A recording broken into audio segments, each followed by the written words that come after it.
legal analyst Jeremy Rosenthal. Jeremy, thanks so much for being with us today on Live Now from Fox. Thanks. Thank you for having me. Okay, Jeremy, we've talked extensively over the last few weeks about Luigi Mangione. We knew that this day in court was coming. We previewed it last week. Of course, today he was in court. Can you walk us through the importance of this arraignment? And, of course, Luigi, eventually when the judge asked him what he pleaded, saying not guilty. What we see when we see an arraignment like this, we're checking a lot of the boxes to make sure that due process is being followed, to making sure that the defendant understands all of his rights, his lefts, his middles, his ups, his downs, his sideways. So that's primarily what you see when you see an arraignment like this. And so there were no real major surprises today that we saw in this arraignment. Again, anytime Luigi Mangione is in court, it's a big circus. He's being hit with federal murder charges, murder with a firearm, which carries with it the death penalty. So this is a pretty steep charge above and beyond what the New York State wants to do to him. And to that, obviously, he pled not guilty. He got a new court date all the way in December where they'll set a trial date. And interestingly enough, his lawyer asked that the judge set the federal trial before the state trial. This is not something that really can formally be coordinated or requested necessarily, but that's an interesting strategy, I think, and we'll see how that plays out. And it is interesting, of course, we've been alluding to the fact that earlier this month, Attorney General Pam Bondi says she was directing those prosecutors to seek the death penalty, but it's been the backlash and the fallout from this. New York's not a state where this typically happens at all. So when we're talking about this, how is that going to affect the outlook on this case? Is the bar too high that Attorney General Pam Bondi is now requesting when it comes to the death penalty? They can ask for it and the law lets them do that, but your jurors are going to be from New York State and they're going to be from the Southern District, which is where this prosecution is being brought. You don't see a lot of capital cases that fit this fact pattern. Capital cases that tend to fit the fact pattern are when police are murdered, or there's multiple victims, or there are some egregious other circumstances. And look, death is death. It doesn't make a difference, tragically, to Brian Thompson, the CEO of United Healthcare, the former CEO of United Healthcare, or his family. Doesn't obviously bring him back to life, but the underlying factors and the underlying circumstances matter. If somebody dies in a tragic car accident, we don't necessarily sentence the person to death. They may be criminally culpable or not. So we look towards the intent element anytime we're looking at how severe a murder charge is or ought to be. And to get to that really super high level that carries with it the death penalty, it's just a lot to get there. And Luigi Mangione has shown a lot of signs and symptoms of mental health issues. That's another factor that I think is going to heavily weigh against the government trying to have him executed. This is a young man who his parents reported him missing. His mother reported him missing within weeks of this. This is a young man who his classmates say that they didn't really recognize him or his rhetoric or his behavior anymore for the last 6 months. So when you talk about that, there's a real push in this country towards understanding mental health. Not saying that Luigi Mangione ought to go free, not saying that he's innocent necessarily, but it certainly all weighs heavily against capital punishment. I'm glad you mentioned that because we were even showcasing some of the video that happened when he was first, again, brought into custody. We were able to see him as those officers slamming him against the wall, him shouting those words out towards anybody who would listen at that point before he was wrangled into the courtroom. And in the aftermath, when he was brought to New York City, this was the sort of show that we got. This march down the pier with the mayor in tow behind him, as well as all of those officers, guns drawn, several different types, helmets on as well. It seems like it's been just a huge show when it comes to a case like this. And you've been talking about his mental state and how that may affect others as well. Earlier today, we did hear in court that, according to our partners there at Fox 5 in New York, Mangione could be seen chatting, smiling, and smirking with his defense team. Everyone seemed to be in a good mood. He was chatting mostly with Abi Moskovitz. This is his death penalty counsel. This is according to, again, our Fox 5 partner there, Michelle Ross. She was inside the courtroom at the time that happened. As we're getting ready for trial, how do all of these elements play into this case? Again, the mental health aspect, the show, the parade of everything, and the amount of media attention on the case, as well as just taking a look at how he pertains and how he shows himself up in court for those, which we do know, again, according to social media, he has a ton of supporters, many of whom were present outside of the courtroom today as well. It's a circus, and it's going to be a circus until this thing is resolved. That much is true. How it affects the parties would be a different story.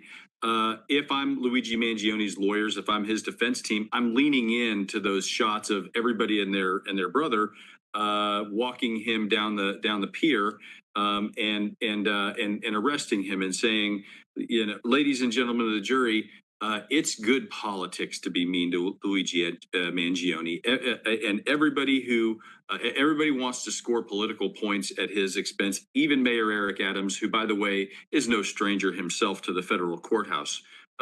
So everybody is ganging up on him, and the only reason that they're seeking the death penalty is because it's so high profile. If I'm the defense, I'm certainly leaning into that. If I'm the prosecutor from the government, what I'm arguing is I'm saying, listen, Luigi Mangione wanted to incite panic. He wanted to incite a movement. And ladies and gentlemen of the jury, just look outside and that's what you're seeing. So he got exactly what he wanted. He wanted to see a movement. He wanted to see a whole industry toppled. And that's why we can't condone violence like this. So it would be interesting to see how the parties take it from outside the courtroom to inside the courtroom. And before we move on to the next topic, Jeremy, just lastly touching on this with Luigi, we've talked about the difference between his federal and his state charges. You said that there's not necessarily going to be a coordination with them now requesting that the federal court or the federal trial comes first. What do you think will be the aftermath of that? What should we really be paying attention to in that case?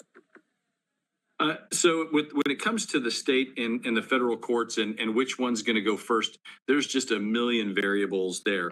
Luigi Mangione's next court date in federal court is not until December. That's a long, long time. There's a lot of factors. What judge do you get in the state court? Is that judge a quick judge? Is that judge somebody who's going to push a case like this through quickly? In the federal state or the state courts of Manhattan, excuse me, you have a lot of cases that have to go through that building. And a court of law is like a court of racquetball. It is one player at a time or one game at a time, and there's 5 million people that want to play. So it's not just Luigi Mangione's case. The federal courts probably have a little quicker pathway to the courtroom than the state court does, but they don't. There's no rule or law that says that one has to go first and the other. Now, typically, it's done by agreement. And usually in a case like this, in a homicide case, you would expect the state court to kind of get the first bite, if you will. But Luigi Mangione's counsel wants the New York case to go first. I don't know why. They've got an underlying strategy for that.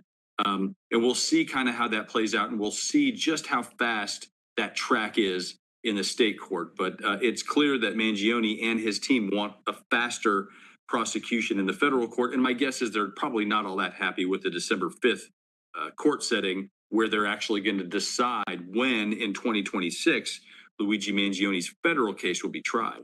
And it'll be something that we're continuing to follow here on Live Now from Fox.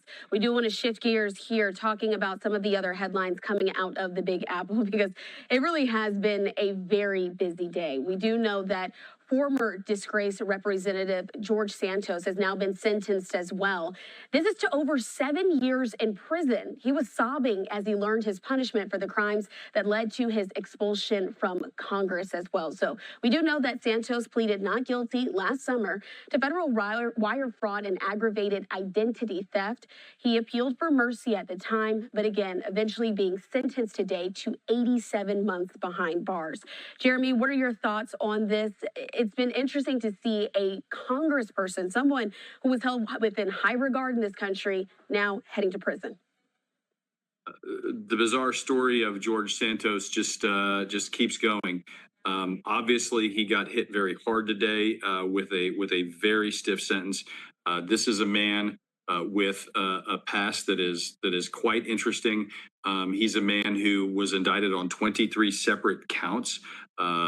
Identity theft, including theft of identities of people in his own family, defrauding campaign donors.